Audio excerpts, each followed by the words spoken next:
Good evening, and it's great to have you with us here in a very busy Tuesday night. All eyes on Wall Street and President Trump's tariffs. The market's closing down again late today, with President Trump now escalating his trade war against China. His sweeping tariffs on 60 countries going into effect tonight, and real tension now among some of the president's top advisors, now playing out in public. Elon Musk calling the president's top trade advisor dumber than a sack of bricks. And Republican senators on the Hill today asking serious questions about this tariff strategy. One asking, whose throat do I get to choke if this is wrong? The Dow dropping another 320 points today, down more than 4,500 points since the tariffs were announced. The S&P 500 down 79 points today. The Nasdaq down 335 points, more than 2% today alone. President Trump tonight saying trade negotiations with some countries are happening. On social media saying a high-level delegation from South Korea is on the way for talks. The White House says Japan is negotiating with the president's Treasury Secretary. Tonight, China refusing to bow. President Trump hit China with 34% tariffs. So China hit back with 34% retaliatory tariffs. President Trump telling China to drop that retaliation, if not hitting them with another major tariff at midnight tonight. This would effectively be a 104% tariff on all goods coming into the U.S. from China starting tonight. We're with home builders here in the U.S. this evening and what they say this will do to the cost of building a home and buying one here in the U.S. ABC senior political correspondent Rachel Scott leading us off tonight from the White House.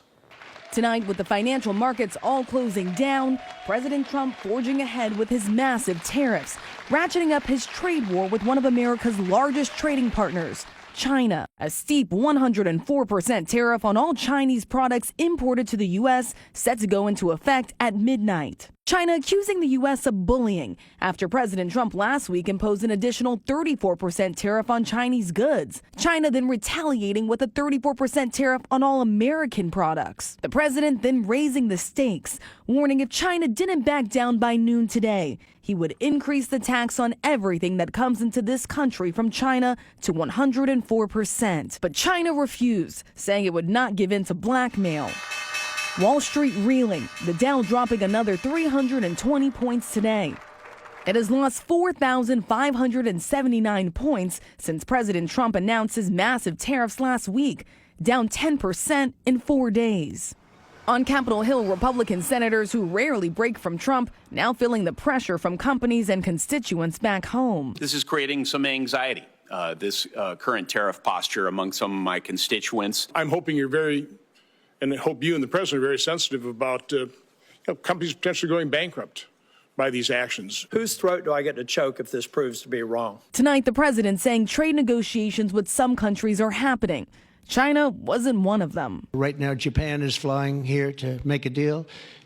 South Korea is flying here to make a deal. And within the White House, the tariffs exposing deep divisions among some of the president's closest aides. Elon Musk attacking trade advisor Peter Navarro as a moron who's dumber than a sack of bricks, speaking out in support of free trade with Europe. Both Europe and the United States should move, ideally, in my view, to a zero tariff situation, effectively creating a free trade zone between Europe and North America. Navarro swiping back at Musk, saying his Tesla cars are built with foreign parts. Elon's a car manufacturer, but he's not a car manufacturer. He's a car assembler. The White House trying to downplay it all. Look, these are obviously two individuals who have very different views on trade and on tariffs. Boys will be boys. But as the White House brushes this off as boys being boys, millions of American families and businesses are already grappling with the real-world effects of the president's trade policies. In Potomac, Maryland, contractor Scott Sailing hopes Washington understands the new tariffs will make it more expensive to build homes and to buy them, showing me that in this American economy, he relies on imported products, from the flooring to the HVAC units. No, China. All right, what about the railing here? That's Canada. Looking up, seeing the metal brackets. The metal brackets, also China. Nearly everything that it requires to build this home is made somewhere else. Yeah, absolutely. He says his costs are already rising because of the president's tariffs, and that means the cost of the price of the homes he builds will go up too. We've got anywhere from a 5 to 20% increase on our roofing materials, lumber materials, and metal. And so it's already here. Those tariffs, you'll just pass off to your consumers, or your customers? I've got no choice but to. The president insists that these tariffs will bring manufacturing jobs back to the United States, but that could take years. And that contractor we spoke to says the reality is that these tariffs will make building and buying homes more expensive. And David, in just a few hours, the president's new round of tariffs on roughly 60 countries, including that 104% tariff on Chinese imports, is expected to go into effect. China calling it blackmail. Tonight, there is just no sense when or how this tariff war is going to end. David. Rachel Scott leading us off from the White House tonight. Rachel, thank you.